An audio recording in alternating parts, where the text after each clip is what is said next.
130 125 seat पे आई।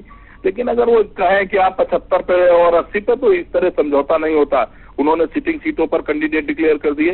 ये सब उनको सोचना पड़ेगा, और गठबंधन बड़ा दिल करके होता है और उनको गठबंधन का फर्ज निभाना पड़ेगा। ठीक है, आज उत्तर प्रदेश में कांग्रेस उनके साथ धर्मनिरपेक्षता के नाते आई है। हमने अपने बहुत से कार्यकर्ताओं की भावनाओं को ठेस पहुंचाते हुए भी मैंने गठबंधन का प्रयास किया है कि सेकुलर फोर्स का मोर्चा उत्तर प्रदेश में बने। लेकिन अगर उनको ये लगता है कि वो नहीं बनाना चाहते हैं, तो हम भी 403 की 403 विधानसभा पर लड़ने के लिए तैयार हैं। लेकिन कांग्रेस के लिए यहाँ दिक्कतें हैं तिवारी साहब यहाँ पर कि अगर गठबंधन होता है दिक्कत नहीं है, तो उस सूरत में फिर उनको सीटों को समझौता करना पड़ेगा, और अगर गठबंधन नहीं होता है तो फिर नए सिरे से कांग्रेस को तैयारी करनी पड़ेगी। क्या प्लान बी भी तैयार है कांग्रेस का? पंकज जी, आप ये जान लीजिए कि कांग्रेस 2009 में इसी तरह सपा ने एक बार किया था कि उन्होंने 15 सीट 10 सीट 8 सीट, उनको पता चल गया था कि 2009 की जब हम एंड टाइम इसी तरह की इन्होंने बात किया कि हमारी ये सीट नहीं, वो सीट, ये नहीं सीट, और हम 23 सीट जीत के आए थे और इनकी डिंपल यादव भी चुनाव हार गई थी, और ये 21 सीट जीत के आए थे। कहीं ऐसा ना हो कि हम 200 सीट पे जीत के आए। और ये ठीक है कि हम सेकुलर फोर्स के नाम पर हमने कई बार अपनी पार्टी को दांव पे लगाया है। 89 में मुलायम सिंह को मुख्यमंत्री बनाने में कांग्रेस की अहम भूमिका, तीन बार इस सेकुलर फोर्सेस के नाम पर सांप्रदायिक सत्ता मैंने मुलायम सिंह को समर्थन दिया है। आज अगर उनको ये लगता है कि कांग्रेस के साथ जिस तरह से चाहेंगे समझौता कर लेंगे, तो ना तो मेरे नेता ऐसा चाहेंगे। कार्यकर्ताओं के स्वाभिमान को गिरवी रख के कोई समझौता नहीं होगा। तो आप लोगों ने गेंद डाल दिया है कुल मिलाकर समाजवादी पार्टी के पाले में? अब नहीं, हमने उनको बता दिया है, और ये कई राउंड उनसे बात हो चुकी है। अगर वो 5 बजे तक उनका पॉजिटिव रिजल्ट नहीं आएगा तो 6 बजे हमारी भी लिस्ट मैदान में होगी। अल्टीमेटम अब दिया जा चुका कांग्रेस? हमारे प्रत्याशी मैदान में जा चुके हैं, उनको बता दिया गया है कि आप क्षेत्र में चले जाइए, हम बाकी प्रक्रिया 5 बजे के बाद पूरी कर लेंगे। हमारे सारे कैंडिडेट फर्स्ट सेकंड फेज के चुनाव मैदान में। बहुत बहुत शुक्रिया हमारे साथ जुड़ने के लिए। और इस वक्त की एक बड़ी खबर अब आप तो जान पा रहे हैं, कांग्रेस से जुड़ी एक बड़ी खबर यह आ रही है कि अगर शाम 5 बजे तक गठबंधन का ऐलान नहीं होगा तो कांग्रेस अकेले चुनाव लड़ सकती है। कांग्रेस के एक बड़े नेता, कद्दावर नेता उत्तर प्रदेश से पंकज तिवारी का यह कहना है कि यदि 5 बजे तक समाजवादी पार्टी की तरफ से कोई पॉजिटिव रिस्पांस नहीं मिलता गठबंधन को लेकर 120 से 25 सीटों की जो मांग की कांग्रेस की तरफ से, तो कांग्रेस अकेले भी चुनाव में जा सकती है। यानी कि वो नारा एक बार फिर से कांग्रेस जीवित करेगी। 27 साल यूपी बेहाल, कुल मिलाकर अब कुछ ही वक्त जो है रह गया है, यानी कुल मिलाकर 2 घंटे के बाद जो है स्थिति स्पष्ट हो पाएगी। हमारे साथ रजनीश पांडे हमारे संवाददाता जुड़ चुके हैं। रजनीश, एक बड़ी जो खबर आप देख पा रहे हैं और ऐलान किया पंकज तिवारी ने इस वक्त हमारे साथ JK 24/7 पर। हेलो रजनीश, एक बड़ी खबर इस वक्त की आ रही है, पुष्टि चाहेंगे आपके जरिए। पंकज तिवारी ने जहां पुष्टि कर दी कि 5 बजे शाम तक यदि कोई पॉजिटिव रेस्पॉन्स नहीं आता समाजवादी पार्टी की तरफ से गठबंधन को लेकर, तो कांग्रेस अकेले चुनाव मैदान में जा सकती है। पंकज जी, अगर ये बात पंकज तिवारी के बाद अगर राज बब्बर कहते तो बड़ा ही अच्छा रहता और कार्यकर्ताओं में अच्छा मैसेज आता। लेकिन जिस तरीके से कांग्रेस बैकफुट पे आ गई है समझौते के नाम पे, हम आपसे बता दें कि कांग्रेस के पास अभी खोने के लिए प्रदेश में कुछ है नहीं। ये लोग 27 साल से बाहर चल रहे हैं, लेकिन समाजवादी पार्टी के पास खोने के लिए सारा कुछ बचा है। अगर ये आप हमारे साथ बने रहिए, हमारे साथ जुड़ चुके हैं बीजेपी नेता राकेश त्रिपाठी जी इस वक्त।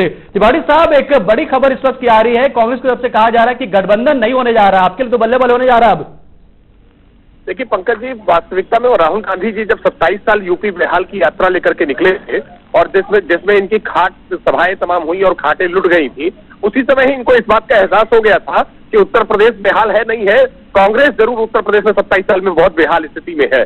और इनके रणनीतिकार प्रशांत किशोर जी पहले दिन से इस बात को लगातार कहते रहे कि गठबंधन के साथ ही जाना इनके लिए ठीक होगा। कांग्रेस पार्टी के लिए अपने आप का वजूद बचाने की इस समय चुनौती है। एक के बाद एक विधानसभा चुनावों में जिस तरह से वो मैदानी क्षेत्रों से साफ होते गए हैं, उत्तर प्रदेश इनके लिए बहुत बड़ी चुनौती है, क्योंकि नेहरू गांधी परिवार के राहुल गांधी जी हो या सोनिया जी हो, उत्तर प्रदेश से ही निर्वाचित होकर के आते हैं। ऐसे में आप लोगों के लिए कैसी खबर रहेगी अगर 5 बजे के बाद यह ऐलान हो जाता है कि कांग्रेस अगले चुनाव लड़ेगी? आपके लिए तो अच्छी खबर हो रही है। देखिए, भारतीय जनता पार्टी को इस बात से प्रभाव नहीं पड़ता है। ये नंबर 2 की लड़ाई बहुजन समाज पार्टी और समाजवादी पार्टी में है। ये दोनों इसलिए एक दूसरे के साथी तलाश रहे हैं। आज जिस तरह से बहुजन समाज पार्टी ने भी समाजवादी पार्टी के एक हारे हुए नेता को अपने साथ जोड़ा है, उससे समझ में आ रहा है कि बहुजन समाज पार्टी की भी कितनी घबराहट है। हर पत्रकार वार्ता में लगातार वो जिस तरह से भारतीय जनता पार्टी का नाम लेती है, उससे उनकी घबराहट समझ में आ रही है। समाजवादी पार्टी अगर अपने विकास पर इतनी कॉन्फिडेंट थी तो आखिर उसको क्या जरूरत पड़ गई कि वो कांग्रेस पार्टी के साथ गठबंधन करने के लिए तैयार हो रही थी।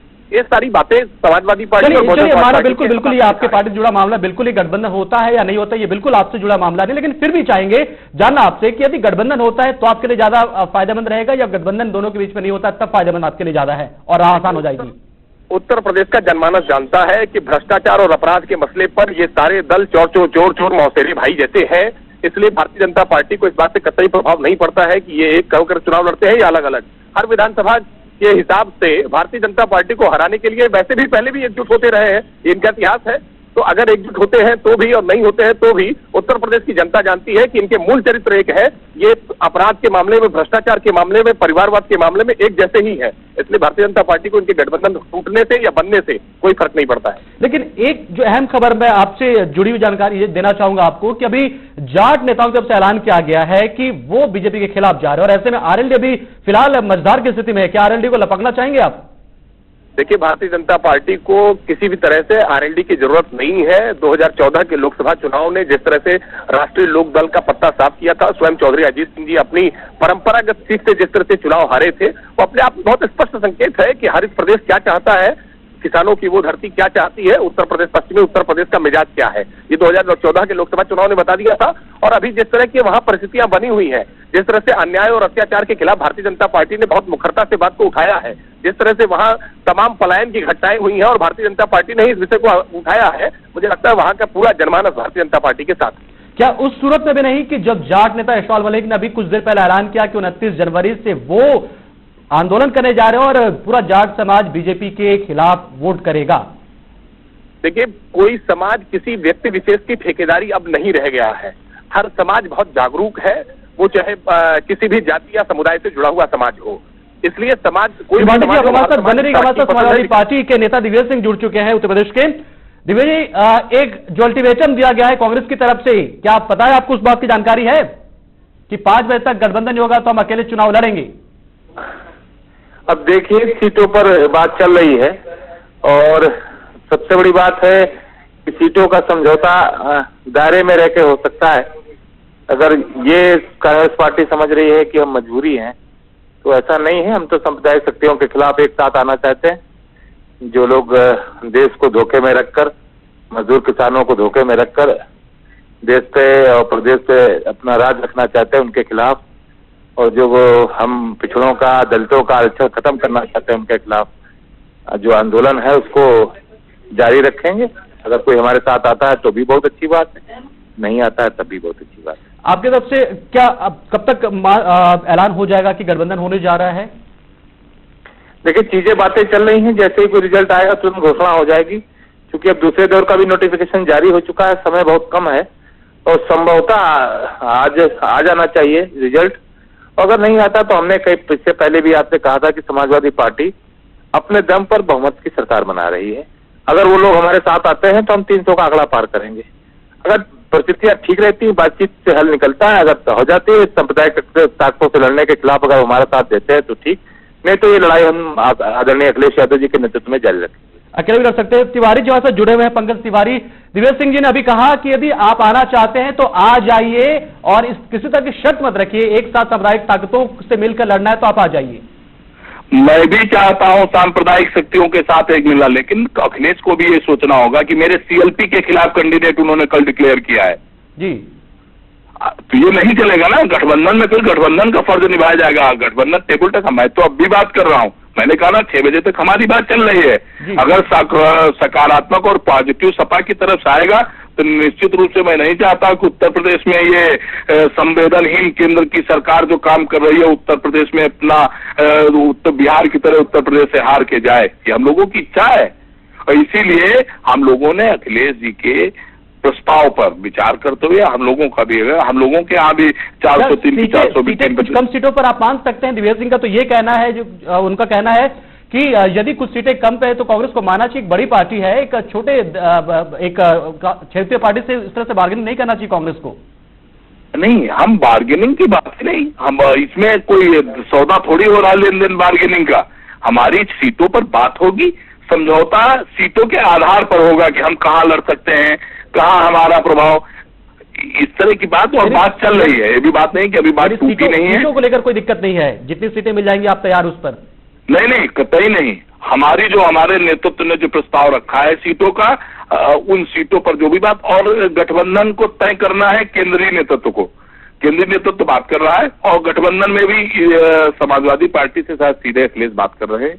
जो भी होगा, लेकिन 6 बजे तक गठबंधन जो भी होगा वो फैसला आ जाएगा कि हमें अकेले लड़ना है या हमें गठबंधन के साथ लड़ना है। ये आप कांग्रेस का कहना है, कांग्रेस का कथन है, ये कांग्रेस का पक्ष है कि 6 बजे तक नहीं तो फिर नहीं, या गठबंधन के ऊपर से नेताओं से? नहीं, देखिए 6 बजे तक अगर कोई हल नहीं निकलता है तो फर्स्ट फेज का नॉमिनेशन केवल सोमवार और मंगलवार 2 दिन बचा है। हमें भी चुनाव लड़ना है, हम भी राजनीतिक दल है, हम राजनीतिक कार्यकर्ता हैं, हम भी अपने लोगों को भेजेंगे। फिर अगर कोई बात बनती है तो बात की बात है, लेकिन 6 बजे के बाद हम चुनावी प्रक्रिया में क्षेत्र में प्रत्याशी तो हम लोगों के जा चुके हैं, उनसे कह दिया गया है कि आप क्षेत्र में चुनाव की तैयारी करिए। अगर कुछ पॉजिटिव बात होती है तो हम लोग जहां समाजवादी पार्टी को होंगे वहां समाजवादी पार्टी, जहां मेरे कैंडिडेट, गठबंधन को लड़ाने का प्रयास करेंगे।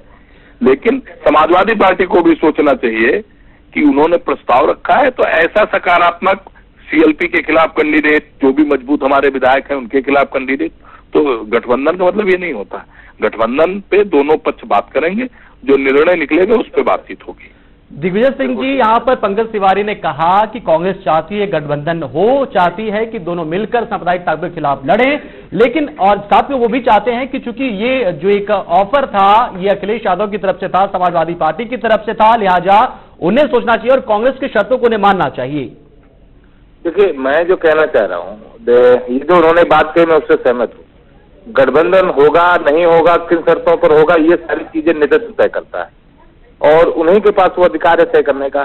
हम या आप सुझाव रख सकते हैं, अपनी बात आपने अगर पूछा तो उस पर अपना सुझाव रख सकते हैं। लेकिन समाजवादी पार्टी 224 सीटों के साथ बहुमत के साथ उत्तर प्रदेश में है और ये चाहते हैं कि अगर कांग्रेस हमारे साथ आती है तो सांप्रदायिक शक्तियों के खिलाफ, जो उत्तर प्रदेश को के किसान से मतलब नहीं रखता, जो गरीबी की बजाय गरीबों को मिटाना चाहता है, उनके खिलाफ एकजुट आने में अगर होते हैं तो बहुत अच्छी बात रहेगी। सिटिंग एमएलए उनके 28 हैं, उनमें कुछ तो जा चुके हैं, उसके अकॉर्डिंग जो भी समझौते हैं।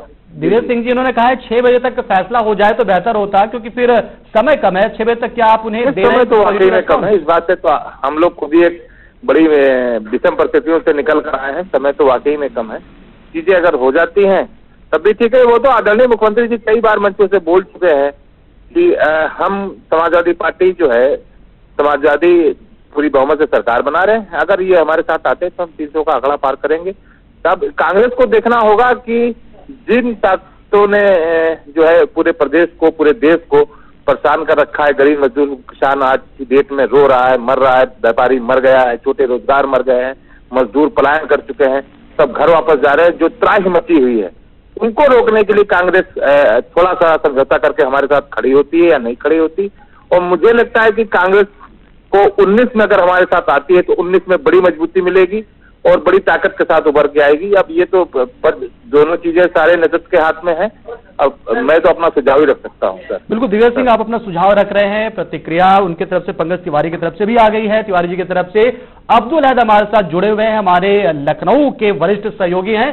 अहद साहब, यहाँ आपने सुना कांग्रेस की तरफ से कहा गया कि 6 बजे तक कुछ गठबंधन का ऐलान हो जाना चाहिए तो बेहतर होगा। आपको क्या वहां से जानकारी मिल पा रही, लखनऊ से मेन हेडक्वार्टर से क्या जानकारी मिलकर आ रही, क्या शाम तक ऐलान हो जा रहा है? देखिए, बिल्कुल जो यहाँ से बातचीत पे सूत्रों से जानकारी मिल रही है कि कहीं ना कहीं कि शाम तक हो सकता है कि समाजवादी पार्टी और जो बीच में तकरार चल रही थी, जो गठबंधन में फैसला नहीं हो रहा था, शायद शाम तक ये 6 बजे तक गठबंधन पे समाचार मिल सकता है। लेकिन दूसरी तरफ ये भी खबर मिल रही कि शायद कल सुबह 11 बजे अखिलेश यादव प्रेस कॉन्फ्रेंस करेंगे, उसमें वो पूरी तरीके से ही घोषणा करेंगे कि कितनी सीटों पर गठबंधन हुआ है और क्या क्या शर्तों के साथ हुआ है। इसलिए शाम तक सूत्रों से जानकारी जो मिल रही है कि शाम तक लगभग कांग्रेस और समाजवादी पार्टी के गठबंधन पे तस्वीर साफ हो जाएगी। जो भी उसमें सीटों को लेकर आपसी मतभेद थे उनको शीर्ष स्तर पर सुलझाने की जो कवायद थी वो लगभग पूरी हो चुकी है और शायद सहमति बनती हुई अब दिख रही है। क्योंकि देखिए, समाजवादी पार्टी और कांग्रेस दोनों के लिए ही फायदेमंद का सौदा है और दोनों ही बहुत अच्छे। चलिए अब्दुल जी, बहुत बहुत शुक्रिया आपका हमारे साथ जुड़ने के लिए। और साथ में पंकज तिवारी जी, आपने कांग्रेस का पक्ष रखा। दिव्य सिंह जी समाजवादी पार्टी से अपना पक्ष रखने के लिए बहुत बहुत शुक्रिया, और साथ में हमारे साथ राकेश त्रिपाठी जी जुड़े थे बीजेपी से, उनको भी बहुत बहुत शुक्रिया, और रजनीश पांडे भी हमारे साथ संवाददाता, उन्होंने जानकारी दी वहां से, आपका भी बहुत बहुत शुक्रिया। तो आज शाम तक इंतजार करना होगा कि कांग्रेस और समाजवादी पार्टी के बीच में गठबंधन होता है कि नहीं होता है, कितनी सीटों पर बातचीत बनती है।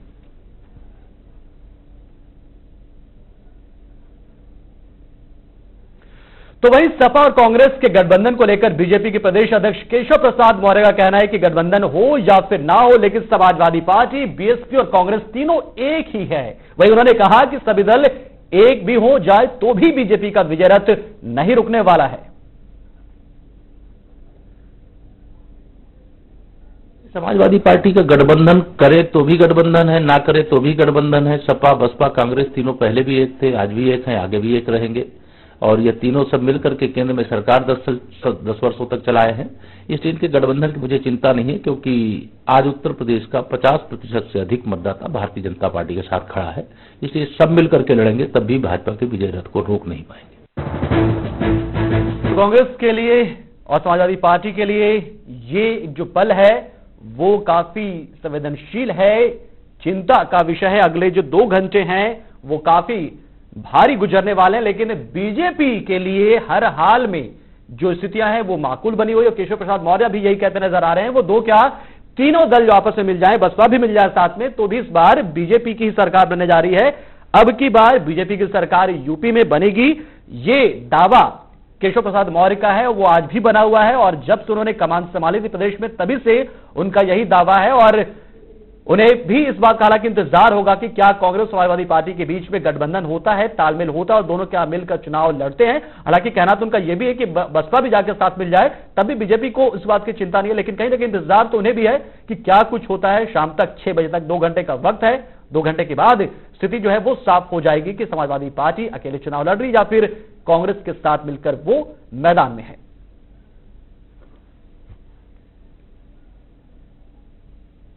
और इस चुनाव विशेष में फिलहाल इतना ही, लेकिन देश और दुनिया की तमाम खबरों के लिए बने रहे हमारे साथ। और फिलहाल मुझे और मेरे सहयोगी प्रकाश फुलारा को दीजिए इजाजत। नमस्कार।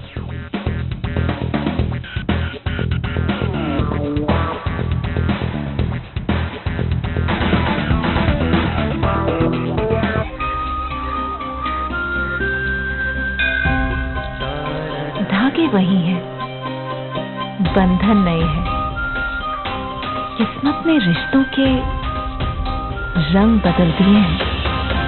गंगा वही है, लेकिन उसकी धारा नहीं है। गंगा के जीवन में आया शिव का बंधन, देखिए गंगा की बदलती धारा। गंगा पावर्ड बाय पतंजलि हनी, सोमवार से शुक्रवार रात 8:30 बजे एंड टीवी पर। हम हमारे भोपाल को स्वच्छ भोपाल बनाना चाहते हैं, सुंदर भोपाल बनाना चाहते हैं, विकसित भोपाल बनाना चाहते हैं। हम हमारा भोपाल को ग्लोबल सिटी बनाना चाहते हैं। इसके लिए माइंड सेट करना पड़ेगा, जनता को आगे आना पड़ेगा, समाज को आगे आना पड़ेगा, नौजवान पीढ़ी को आगे आना पड़ेगा। जब सारी नौजवान पीढ़ी इसमें आकर एक स्वच्छता के क्षेत्र के अंदर कंधे से कंधा मिलाकर हमारे को सहयोग देगी, तो मैं उम्मीद करता हूँ कि हमारा भोपाल एक दिन नंबर 1 जरूर बनेगा।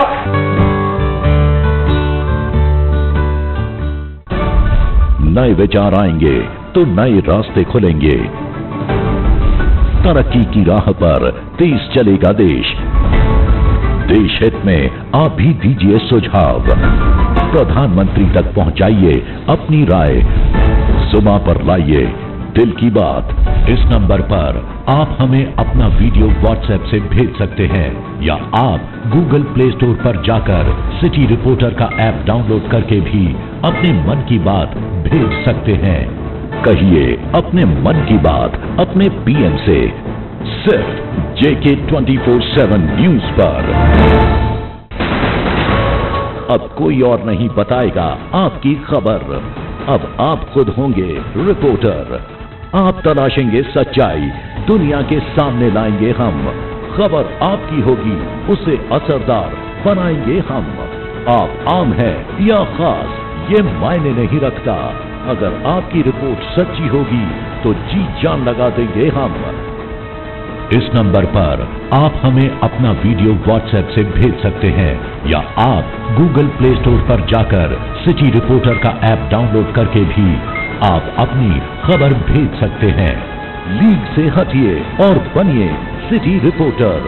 आओ बदले समाज, आओ बदले हम।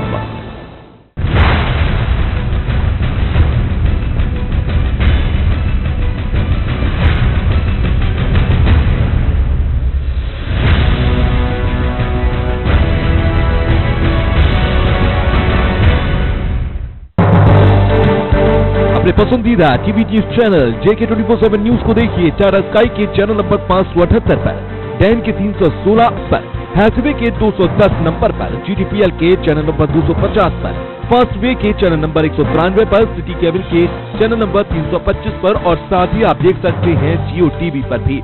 अगर आप तक हमारा चैनल नहीं पहुंच रहा तो हमें व्हाट्सएप कीजिए 9312555888 पर। क्या आप परेशान रहते हैं? क्या आप रोगों से ग्रस्त हैं? क्या आप मन से दुखी हैं? तमाम कोशिशों के बावजूद आपको अपनी जिंदगी में सुख का एहसास नहीं है? क्या आप सारे उपाय करके निराश हो चुके हैं? परेशान मत होइए, आओ बदले हम निराशा को आशा में। आपकी सारी समस्याओं का हल मिलकर ढूंढ निकालेंगे केवल एक महा उपाय से, केवल एक।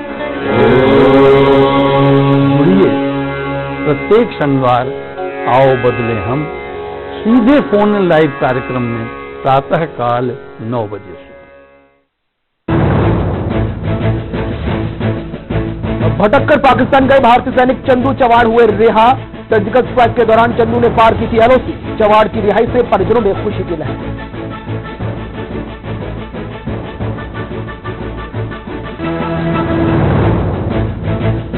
माओवादी संगठनों के निशाने पर PM मोदी सहित कई बड़े नेता। खुफिया एजेंसी ने दी STG को जानकारी। चुनावी राज्यों में बड़े आयोजन को निशाना बनाने की दिखी आशंका।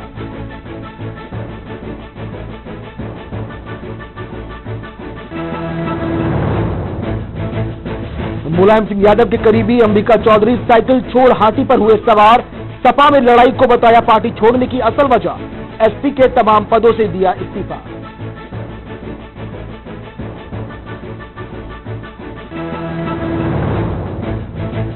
यूपी चुनाव से पहले गरमाया जाट आरक्षण का मुद्दा। जाट नेता यशपाल मलिक ने चुनावी राज्यों में बीजेपी का विरोध करने का किया ऐलान। मांग पूरी नहीं होने पर आंदोलन की दी धमकी।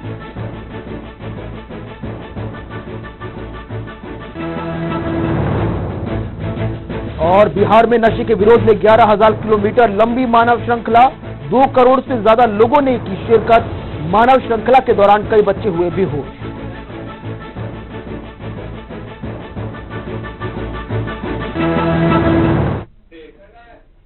नमस्कार, आप देख रहे हैं हमारा खास कार्यक्रम। आपके साथ मैं हूं कुणाल गोस्वामी। आज के कार्यक्रम में हम सबसे पहले बात करेंगे जल्लीकट्टू की, जिस पर उठापटक लगातार जारी है। PM मोदी ने ट्वीट कर कहा कि तमिलनाडु की समृद्ध संस्कृति पर पूरे हिंदुस्तान को गर्व है। पर वही बात होगी विरोधियों पर बरसी मायावती की भी। साथ ही बात करेंगे दिल्ली NCR में बढ़ते प्रदूषण की और प्रदूषण फैलाने वालों की, जिनकी अब खैर नहीं होगी। और आखिरी में रुख करेंगे ट्रंप के रोमांटिक अवतार की तरफ भी।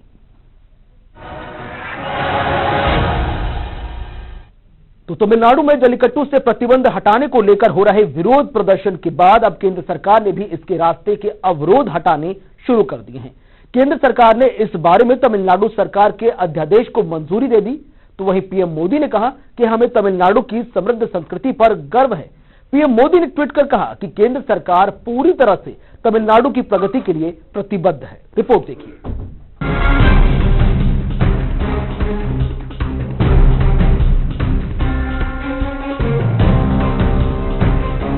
फसलों की कटाई के मौके पर पोंगल के समय मथुरा में आयोजित होने वाला तमिलनाडु का विवादित खेल जल्लीकट्टू इन दिनों चर्चा का केंद्र बना हुआ है। तमिलनाडु में जल्लीकट्टू से प्रतिबंध हटाने को लेकर हो रही विरोध प्रदर्शन और तमाम जानी मानी हस्तियों के इसके समर्थन में आने के बाद अब केंद्र सरकार भी इसके रास्ते में आने वाले अवरोध को हटाने में लग चुकी है। केंद्र सरकार ने इस बारे में तमिलनाडु सरकार के अध्यादेश को मंजूरी दे दी है। PM मोदी ने इस मुद्दे पर ट्वीट कर कहा, हमें तमिलनाडु की समृद्ध संस्कृति पर बहुत गर्व है। तमिल लोगों की सांस्कृतिक आकांक्षाओं को पूरा करने के लिए हर संभव प्रयास किए जा रहे हैं। केंद्र सरकार पूरी तरह से तमिलनाडु की प्रगति के लिए प्रतिबद्ध है। फिलहाल जल्लीकट्टू को लेकर तमिलनाडु में अब भी उबाल जारी है। इसके समर्थन में चेन्नई के मरीना बीच पर हजारों की संख्या में लोग अब भी जुटे हैं। आज भी यहाँ जल्लीकट्टू के समर्थन में प्रदर्शन हो रहे हैं। नाच गाकर नुक्कड़ नाटक के जरिए प्रदर्शन किए जा रहे हैं। वहीं केंद्र सरकार ने भी इस मामले के हल के लिए हर संभव प्रयास की बात कही है। इससे पहले केंद्र सरकार ने जल्लीकट्टू के लिए आए अध्यादेश के ड्राफ्ट को मंजूरी दे दी थी।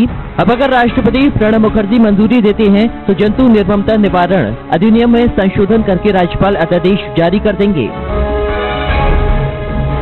मुंबई में तमिल लोग हम लोग 20-25 लाख तमिलियंस है, तो हम लोग यही बोलना चाहता है जल्लीकट्टू अपना परंपरा है, अपना कल्चर है। तो कोई बैल को काट के खाता है उसके लिए पीटा कुछ नहीं बोलता है, तो हम लोग खाता नहीं। ऐसा हम लोग ने इनको स्नान करके पोंगल का दूसरा दिन तो किसान का साथ ये मेहनत करता है, इनको हम लोग भगवान मानता है, ये भगवान मानता है। ऐसा बैल को हम लोग पूरा साल जो अलग अलग टाइप का जो है उनको भी तैयार भी कर देता है, 6 महीना 8 महीना तैयार करके उनको पोंगल का पहले और पोंगल का बाद 15 दिन 1 महीना ये जल्लीकट्टू चलता है। जल्लीकट्टू अपना प्यार से जो पाला हुआ अपना जीवन को हम लोग उनके साथ खेलता है। ये एक फिजिकल फिटनेस है, ये एक खेल है। कबड्डी फुटबॉल क्रिकेट कैसा है ऐसा वो खेल अलग है। ये खेल के साथ इनको भगवान मानता है हम लोग। दूसरा एक महत्व का बात मैं बोलना चाहता हूँ, पहले दिन जल्लीकट्टू का पहले दिन शाम को बैल का पूरा पोंगल होता है। वो पोंगल में तो अपना जो घर पे पहले जो मरा हुआ है तो उनको भी जो है भगवान मानता है। उनका पूजा का पहले ही बैल का पूजा करता है, बैल को चावल देता है, उसके बाद गुटका परंपरा को पूजा करता है। गुटका परंपरा से भगवान से पहले भगवान इनको मानता है। इनका अपना तमिल का कल्चर है, पूरा हिंदुस्तान चला था, अभी तमिलनाडु में बचा है, बाकी जगह अभी खेलता है नहीं खेलता है मालूम नहीं। तमिलनाडु में ये कल्चर वापस आना चाहिए। पूरा युवा पीढ़ी, youngsters, senior citizen, school college student सब लोग इतना मेहनत करके ये वापस रेवोल्यूशन, पहले बार फ्रेंच रेवोल्यूशन दुनिया में चालू हो गया, अभी तमिलनाडु में सेकेंड रेवोल्यूशन चालू हो गया। हम लोग जल्लीकट्टू का जब तक सरकार आदेश करेंगे जब तक पूरा दुनिया में ये चलते रहेंगे। गौरतलब है कि जल्लीकट्टू पर लगे बैन को हटाने के लिए तमिलनाडु समेत पूरे देश में इस वक्त प्रदर्शन चल रहे हैं। सुप्रीम कोर्ट ने मई 2014 में जल्लीकट्टू पर फैसला दिया था। उसमें इस खेल में सांडों के प्रयोग को बंद करने का ऐलान किया गया था। साथ ही कहा गया था जो भी ऐसा करेगा तो माना जाएगा कि उसने कानून तोड़ा है। जल्लीकट्टू को बैन करने की मांग animal welfare board of India और people for the ethic treatment of animal compassion unlimited plus action ने की थी। उनके साथ पशुओं के अधिकार के लिए बने काफी सारे संगठन भी इसमें शामिल थे। जानते हैं आखिर क्या है विवाद की असली वजह। तमिलनाडु में जल्लीकट्टू पर 2014 से बैन है। पिछले साल जयललिता ने केंद्र से जल्लीकट्टू पर बैन हटाने की मांग की थी। केंद्र सरकार ने 8 जनवरी 2017 को एक नोटिफिकेशन जारी कर पाबंदी हटा दी थी। सुप्रीम कोर्ट ने इन याचिकाओं पर फैसला सुरक्षित रखा। राज्य सरकार ने मांग की थी कि सुप्रीम कोर्ट पोंगल से पहले इस पर डिसीजन दे, लेकिन ऐसा नहीं हुआ। आपको बताते चले कि जल्लीकट्टू तमिलनाडु का एक परंपरागत खेल है जिसमें सांड को काबू किया जाता है। ये खेल काफी सालों से तमिलनाडु में लोगों की ओर से खेला जाता है। तमिलनाडु में मकर संक्रांति का पर्व पोंगल के नाम से मनाया जाता है। इस खास मौके पर जल्लीकट्टू के अलावा बैल दौड़ का भी काफी जगह पर आयोजन किया जाता है। एक्सपर्ट्स मानते हैं कि जल्लीकट्टू तमिल शब्द सल्ली और कट्टू से मिलकर बना है, जिसका मतलब सोना चांदी की सिक्के होता है, जो कि सांड के सींग पर टंगे होते हैं। बाद में सल्ली की जगह जल्ली शब्द ने ली। ब्यूरो रिपोर्ट जेके 24/7 न्यूज।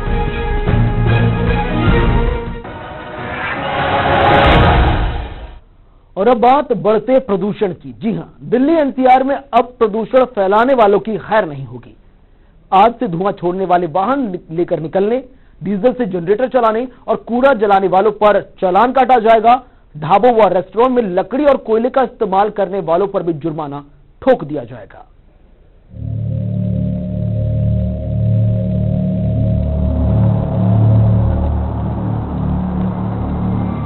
दिल्ली एनसीआर में शनिवार से धुआं छोड़ने वाले वाहन लेकर निकलने, डीजल से जनरेटर चलाने और कूड़ा जलाने पर चालान होगा। जी हां, ढाबों और रेस्टोरेंट में